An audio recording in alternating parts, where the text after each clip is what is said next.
In 1673, a Spanish ship passed around the coast of South America, and more precisely at the end of the Patagonia region. Then the sailors noticed something strange on the beach, an incredibly tall human figure. But that wasn't all. After looking closely, they found that this figure had two heads. The captain immediately changed the ship's course and headed for the shore. After stopping at a safe distance to be out of sight of the giant, a group of well-armed men took a net and headed towards it. After some time, they were already behind him and attacked him without him even suspecting. There was almost no struggle, for the sailors immediately entangled him in the net and knocked him to the ground. Then, they managed to get a closer look at him. In front of them lay a creature never before seen, 12 feet tall with two heads. The sailors lit a fire to signal the others to approach the ship and load their booty. That's right. In those days, this creature was looked upon as an object that could be sold very dearly. The ship approached, and the captive was taken on deck. The creature was then tied to one of the masts. During the voyage, the sea became rough and a storm arose. The giant seemed to be saving his strength for just that moment. He freed himself from the ropes, and a fierce battle ensued. During it, the two-headed man managed to take the lives of 4 Spanish soldiers. The blows which they dealt him did not seem to affect him in any way, and when he struck, he broke the bones of his opponents outright. At some point, however, one of the Spaniards pierced him with a spear right through the heart. The giant instantly slumped to the deck and remained there lifeless. Thus begins the story of Kap Dwa, the two-headed giant of Patagonia. Before we look at his story in detail, it is important to get a few facts on the subject. Even today, there are people of incredibly tall stature. Some of them suffer from the so-called disease of gigantism. It is a rare condition that leads to extreme body growth, especially during childhood and adolescent years. It is caused by the excessive secretion of growth hormone by the pituitary gland, a small organ located at the base of the brain. The tallest person in history since records have been kept was Robert Wadlow, who lived from 1918 to 1940. He grew steadily during the 22 years he was alive. On the day of his death, his height was 8 feet. Gigantism is associated with many health challenges besides everything else. Robert, for example, developed blisters on his feet due to his great weight, which later became infected, and he died as a result of complications from this infection. In addition, we all know of multiple cases of humans and animals with two heads. There is a name for this: Dicephalus parapagus, a condition in which twins share one body but have two heads. Two of the most famous cases of parapagus didelphalus are the Italian brothers Giovanni and Giacomo Tocci and the American sisters Abigail and Brittany Hensel. The Hensels were born on March 7, 1990, and have separate heads and necks, but share one body. What is specific about Abby and Brittany is that despite sharing a common torso, they have separate hearts, stomachs, spines, and lungs. Although their daily lives offer a number of challenges, they completed their education in 2012 and received their undergraduate degrees from Bethel University in Minnesota. They each have their own degrees. Abby graduated as a math teacher, and Brittany was an English teacher. In an interview, the twins shared that they have different tastes and interests, but always find a way to compromise. Therefore, all of this makes it clear to us that the existence of Kap Dwa is not something so impossible. Throughout history, countless people have claimed to have met giants. The Greek Titans, the various Norse giants, the Chinese giant Pangu, and the biblical giants Goliath and Anak are examples of stories of extremely large creatures across cultures. This leads many today to question whether real giants once existed. The name Kap Dwa means two heads. It appears in various travel records from the 17th to the 19th centuries, and in relatively recent British documents from the early 20th century. According to these writings, he was a giant from Patagonia, South America, who, as we have already said, had 2 heads and was 12 feet tall. He is said to have once probably lived in the dense jungles of Argentina. Patagonia has long been thought to be a land inhabited by giants, but you'll find out why that was in just a minute. It is not clear what happened to Kap Dwa's body after his death, but it is said to have been mummified naturally, and his remains have been displayed in various places and exhibitions. In 1900, Kap Dwa's mummy entered the Edwardian horror circuit, and in the years that followed was passed from showman to showman. In 1914, the mummy eventually ended up on Burnbeck Pier in Weston.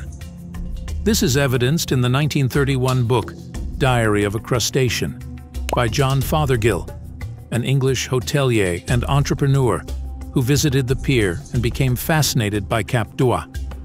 In the book he shares, "When we were at Weston-super-Mare, we found on the old pier a 12-foot-high, 2-headed mummy of a Patagonian. I told Philip Goss, the author of Who's Who, about it, and he told me it must be a fake. But I really wanted this mummy, and so I set up a committee consisting of Guy Brown, a physicist, the radiologist from Weston-super-Mare Hospital, and a local doctor, who kindly examined the mummy thoroughly and found no perceptual evidence that it was fake. Commander Gould, in his fascinating book Oddities, has happily debunked the myth of the Patagonian giant, but seems to have been unaware of this one." After being on display for 45 years in North Somerset, England, the mummy was purchased by a man named Lord Thomas Howard in 1959. It changed hands several more times before ending up in Baltimore, Maryland, where it is still in the collection of oddities known as Bob's Sideshow at the Antique Man Ltd., owned by Robert Gerber and his wife.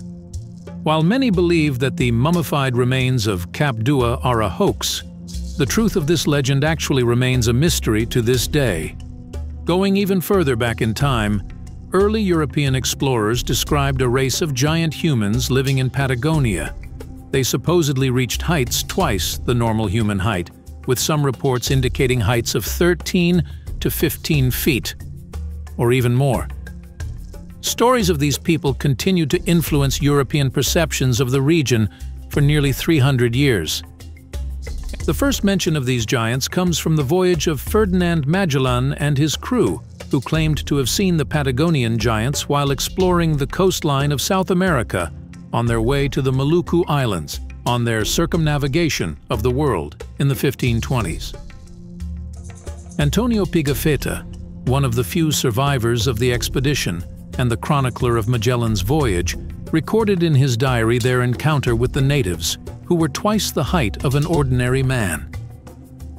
"One day we suddenly saw a naked man of gigantic stature on the harbor shore, dancing, singing, and sprinkling dust on his head. The Captain General, that is Magellan, sent one of our men to the giant and made him also perform the same acts as a sign of his coming in peace. Having done so, the man led the giant towards the islet where the Captain General was waiting for him. When the giant was in the presence of the Captain General, he made a sign pointing upward with one finger with great admiration, believing that we had come from heaven. He was so tall that we could only reach his waist, and he was well proportioned."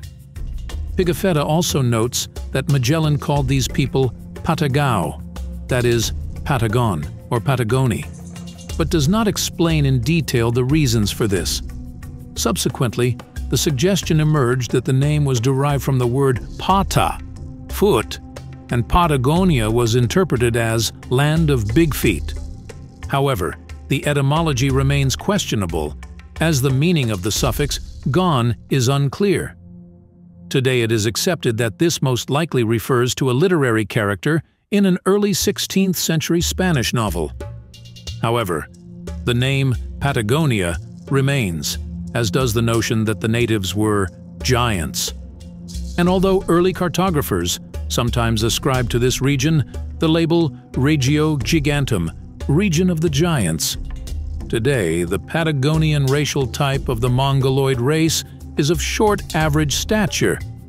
However, this was not the case in 1579, when Francis Drake's ship's chaplain, Francis Fletcher, wrote of his encounter with extremely tall Patagonians, with heights of over 7.5 feet.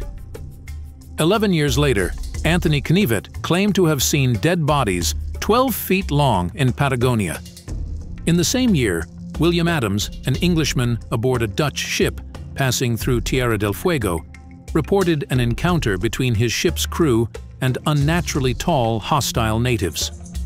A scuffle ensued, but fortunately, the Dutch ship and its crew managed to withdraw unharmed. Dutch sailors Sebald de Weert in 1598, Olivier van Noort in 1599, and Joris van Spielbergen in 1615 also claimed that giants lived in Patagonia. In 1615, Willem Schouten and Jacob Lemaire reported a tomb with giant bones in Puerto Deseado.